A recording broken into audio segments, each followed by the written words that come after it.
What's going on, everyone? For those of you guys that don't know me, my name is Benjamin Nowak, and I love to smallmouth fish. Now, a couple weeks ago, I put out a video with everything you need to know about tube fishing. What I'm going to do is link that video down in the description, or I'll make it pop out in one of these corners up here for you guys to go check it out. But now I want to do that same sort of concept with drop shotting. Drop shotting is something that I love to do. It catches a ton of really big smallmouth for me.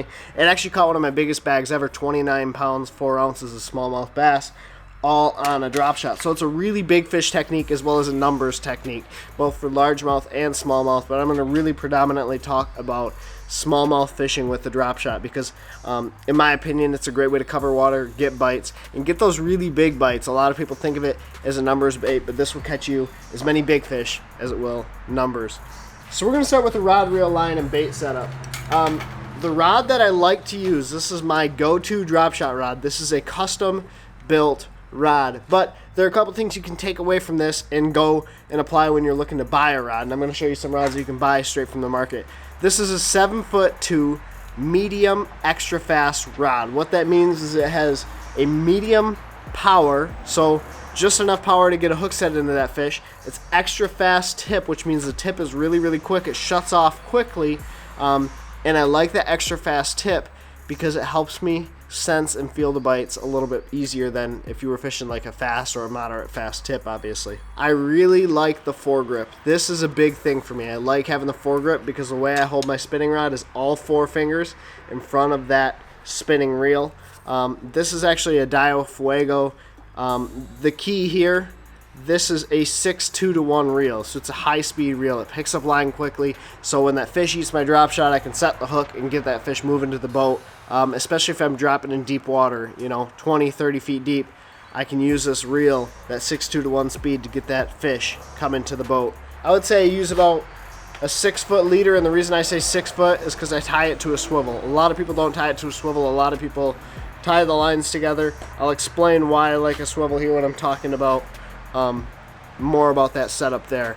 But this swivel for me is important, so I have a 6-foot fluorocarbon leader to my drop shot hook, and then from my drop shot hook, typically about 1.5 feet between my hook and my weight. Now, a couple rods that you can buy on the market are arc spinning rods. These are some rods I played around with. If you guys watched that video where I went out fishing with Scott Martin and Rob to do some filming for them, this is the rod that I was drop shotting with. It's an Arc Invoker 7'1", medium extra fast, 1-inch difference. It also has that foregrip style, so all your fingers can sit comfortably in front of that reel. Again, 15-pound braid to 8-pound or 7-pound fluorocarbon leader. All of these rods are extra fast. I think that is the biggest key when you're fishing a drop shot. I like a rod that is very quick, very sensitive to get the hook into those fish and obviously get them to the boat. So now that we've talked about the rods, I want to talk about a couple things that I glossed over really quickly. Why I use the swivel, the hooks that I use, as well as the line that I'm using for that fluorocarbon leader, because I think they're all important things that are going to help you put more fish in the boat. So the first thing first is the swivel. So one thing with the drop shot, that bait is on your line, and the way that it's set up on your line, it's going to give you a lot of line twist because your bait's going to spin around, it's going to spin your line, and if you don't have that swivel there, I don't care if you're using braid, I don't care if you're using fluorocarbon, you are going to get line twist. I know braid has less memory, so it's going to be a little less noticeable, but you will get line twist without that swivel. I add in a number 6 or number 8 size swivel to connect my fluorocarbon to my braid because it's going to eliminate that line twist. I can fish that drop shot all day and not have any issues. I also have a lot more confidence in my knot to the swivel than I do in my connection knot between my braid and my fluorocarbon. So by putting that swivel there, there's a couple benefits. Eliminates line twist, and I'm just a lot more confident in that knot. Now, the fluorocarbon I'm using, this is Sunline FC Sniper, not associated with them. It's just a line that I've used for a long time. This is 7-pound test. Now, could you go up to 8-pound test, 10-pound test? You probably could. I went to 7 just to see if it made a difference.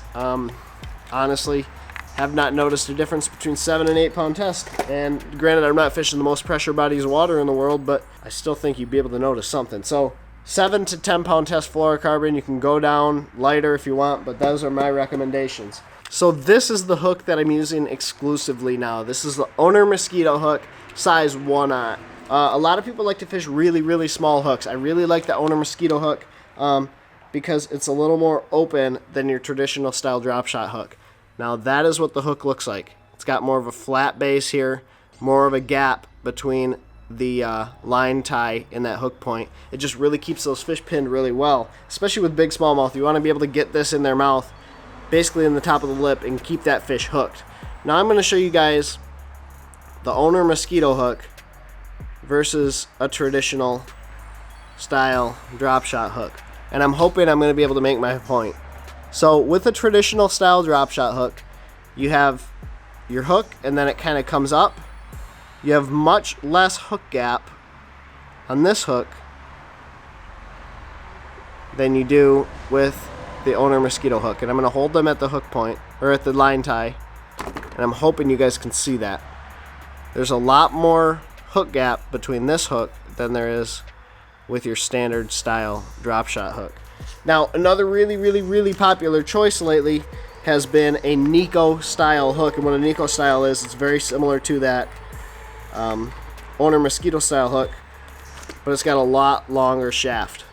So if you guys can see that right there, it's got a straight shank and a big old hook gap.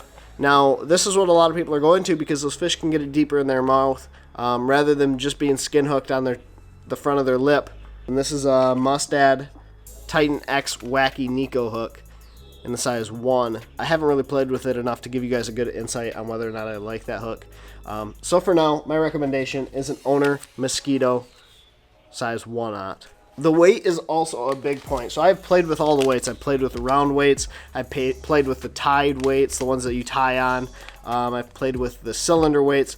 But the one that I found that I really like is this teardrop style weight.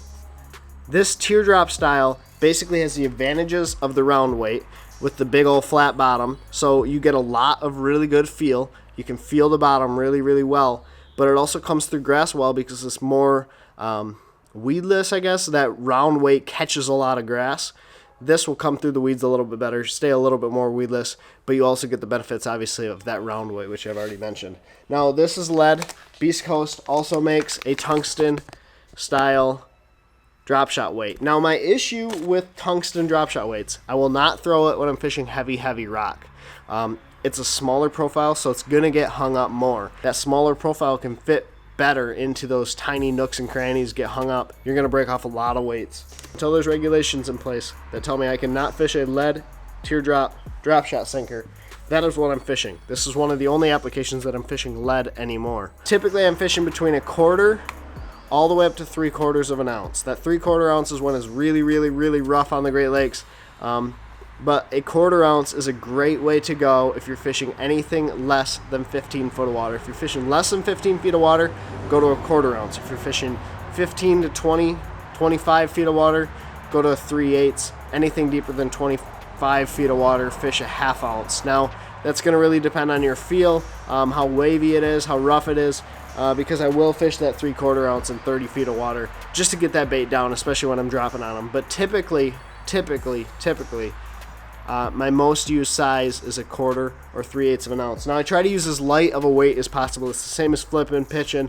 When you're punching, you want to get that weight down on the bottom, but not impede the action of the bait. The heavier that your weight is, the less action that your bait's going to have, because your line's going to be held taut. It's going to be held really tight. Well, if you can get away with the 1/4 ounce weight, your bait's going to get down there. It's going to have a lot more natural movement. It's going to seem a lot more natural to those fish, and I really believe it's going to help you catch more fish. So fish as light of a weight as possible in the areas that you're fishing to get bites and maintain bottom contact. So now I want to talk to you guys about the baits that I'm throwing, and I have a whole bag of drop shot baits. I mean, I have packs and packs of drop shot baits. I fished, so many different companies. V&M, this is the new Guggen bait right here. Rains, this is their bubble and shaker. I fished so many different companies' drop shot baits, but really if I had to narrow it down, there are 2 different profiles that I'm going to use, 2 or 3 different profiles I'm going to use for smallmouth bass. The first one, and the most iconic, what got me hooked on drop shotting, is a goby style bait. This is the Poor Boys Baits Erie Darter. The Erie Darter is a goby profile bait, and what I mean by that is when you hold the bait like this, it's got a big old fat body on it, but it's really, really short. This isn't going to have a ton of like movement in the water. It's going to flow up and down like this, but it's not going to have roll. It's not going to have a ton of other appeal than that. It's just going to look like a goby dragging along the bottom, scooting along the bottom. It's great for areas where those fish are keying in on gobies. This is the way to get really big bites when those fish are keying in on gobies. There's another profile though that's very similar to this, has a little bit more action, and that is your Bass Magnet Lures Twitch. This is my all-time favorite drop shot bait. Now I am sponsored by a company that makes drop shot baits, but even still, this Bass Magnet Lures Twitch, in my opinion, is the best shape and profile to catch giant smallmouth. What it is, it's got a bulbous head, looks just like a goby down there on the bottom, and it's got this round tail. So what this is going to do, it's going to have a lot of action in the water. It's going to want to float, it's going to want to bounce, and this bulbous tail right there, it's going to want to roll, okay? So you nose hook this bait on a drop shot, it's going to have a lot of movement, it's going to bounce around a lot, and it catches a lot of really, really big fish. This is the clear water perch color. The other color I really like, one of my all-time favorite confidence colors with the drop shot, is called Spanky. This is the little bit bigger size. This is a 4-inch model. It's a dark green pumpkin. It's got some purple and some orange flake, and it catches a ton of giant fish. I love this drop shot bait. It is one of my all-time favorite colors, all-time favorite shapes, and it just catches fish no matter where you're at in the country. Now, like I said, I fished a lot of drop shot baits, and if I had to pick one, the Bass Magnet Lures Twitch would be the only drop shot bait that I would carry if I could only carry one. The next style is the cross tail, basically cross tail shape. This was invented by Jackal. It's something that a whole bunch of different companies have now, but Bass Magnet Lures makes one called the Fat Fry, and it's got a cross tail, which means it's basically T-shaped. So if I hold it like that, I'm hoping you're able to see that, but it's got a flat section on the bottom with the T shape here coming up, and then typically it's got a flat bottom on the bait. Now that flat bottom is key. Take that bait and flip it over, and I'll explain why here. Flip that bait over and rig it with the flat side up. The rounded base is going to keep this bait keeled out. When I say keeled out, think of it as a boat. The water will flow around that really, really well. You're going to hook it in here, and this cross tail is actually going to help keep that tail up. It's a very, very finesse style drop shot bait. That cross tail, the water is going to help keep this bait up, and that T is going to help it wiggle side to side. Super, super finesse presentation. This is 3 3/4 inches long, but it's a small profile, and it catches a lot of really big fish when the bite is really, really tough. This is a Bass Magnet Lures Fat Fry. This is in the Matrix color. It's very similar to the Spanky color, but it's a great bait for those finesse fish. Then you have a minnow profile bait, the Beast Coast Magic Flick, and this is also a cross tail style, but it's less aggressive. This is a great bait when they're feeding on minnows. When those fish are really, really heavy, feeding on minnows, feeding on alewife, feeding on shiners, this is a great bait to drop shot because it has a lot of really natural movement. Now, Beast Coast did something really smart, and they actually made the bait so that way you guys naturally want to rig it in what I call the proper way. Rig it through the nose, then you have the keeled body. Just really a ton of attention to detail here. Now, a lot of you guys are probably asking me, what about worm style baits? What about shaky head style baits? What about, the Robo Worm? The Robo Worm is probably one of the most iconic drop shot baits on the market. I do carry Robo Worms. I do not fish them a lot for smallmouth. So I carry Robo Worms both in the smaller and the larger size. This is a largemouth bait in my opinion. I really like fishing a worm when I'm fishing for largemouth bass. It's a bigger presentation. You can rig it weedless a little bit easier.